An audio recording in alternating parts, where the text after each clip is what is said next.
Ford's first quarter sales fell 1.6% from a year earlier, but sales of trucks, vans and sport utility vehicles grew, the company said Thursday. A 24.1% decline in sales of ever less popular passenger cars dragged down what was otherwise a positive quarter for the nation's second-largest automaker. Ford's premium Lincoln brand grew sales 11.2%, making it Lincoln's best first quarter in 10 years.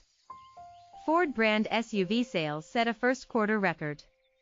It's more evidence that vehicle sales in the world's second-largest auto market are sliding from the record levels they had achieved in the years following the financial crisis. U.S. retail auto sales, which excludes sales to rental car companies and other commercial businesses, are expected to drop by about 5% during the first quarter, according to J.D. Power and LMC Automotive. While sales volumes are softening, especially for cheaper cars, customers are still paying remarkably high prices for cars, said Thomas King, Senior Vice President of J.D. Power's Data and Analytics Division.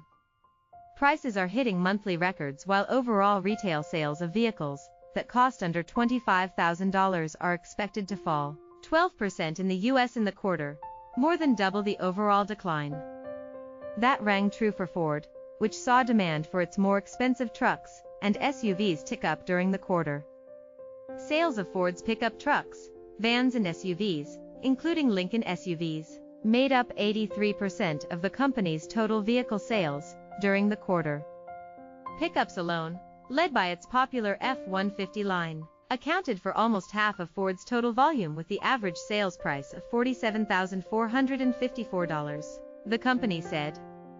Customers continue to choose high series and the latest technologies, Ford said. Ford truck and SUV sales rose 4% and 3.5%, respectively, while Lincoln SUV sales jumped by 23.2%.